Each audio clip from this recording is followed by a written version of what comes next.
দেশের পর্যটন খাতের অন্যতম বড় বিজ্ঞাপন সেন্ট মার্টিনের দুয়ার খুলল অবশেষে আজকে।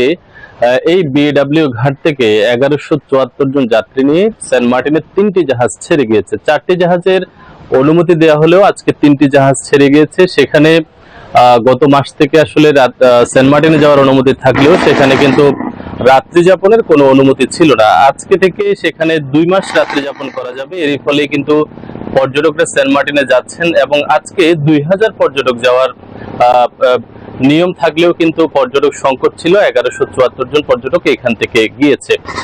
তবে জাহাজ যে দীর্ঘদিন চলেনি, এটি নিয়ে জাহাজ মালিকদের মাঝে বেশ আক্ষেপ এবং সেন্ট মার্টিনের যারা ব্যবসায়ী আছেন তারাও প্রত্যাশা করছেন যে 2 মাস তাদের ব্যবসা করার সুযোগ সেটি যদি আরেকটু বৃদ্ধি করা হয় তাহলে হয়তো বা সেন্ট মার্টিনের পর্যটন ব্যবসা আরেকটু সমৃদ্ধ হবে। আমরা কক্সবাজারের পরিস্থিতি যদি বলি, এখানে আসলে সেন্ট মার্টিনকে কেন্দ্র করে কক্সবাজারের পর্যটন ব্যবসায় বেশ জোয়ার সৃষ্টি হয় এবং আজকে থেকে যে জাহাজ যাচ্ছে এর ফলে কিন্তু সেন্ট মার্টিনের জাহাজকে কেন্দ্র করে কক্সবাজারের পর্যটন শিল্প এক প্রকার নান্দনিক ছোঁয়া লেগেছে। এখানে পর্যটকরা আসছেন এবং কক্সবাজার যে সমস্ত হোটেল মোটেল রয়েছে সেখানেও কিন্তু ইতিমধ্যে বুকিং হতে শুরু করেছে। তবে সেন্ট মার্টিনে যারা যাচ্ছেন তাদেরকে প্রায় 12টি বিধিনিষেধ সেখানে বেঁধে দেওয়া হয়েছে।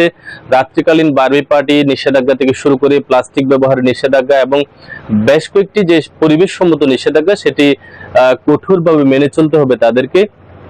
এবং পাশাপাশি সেন্ট মার্টিনে যে সমস্ত পর্যটকরা যাচ্ছেন তাদের মাঝে আমরা বেশ উচ্ছ্বাস লক্ষ্য করেছি। নারিকেল জিঞ্জিরে তারা দীর্ঘদিন পর যেতে পারছেন এবং এটি যদি একেবারে 2 মাস পর্যন্ত যেতে পারে তাহলে হয়তো বা সেন্ট মার্টিনের পর্যটন খাত এবং কক্সবাজারের পর্যটন খাত আরো বেশি সমৃদ্ধ হবে, এমনটাই প্রত্যাশা করছেন।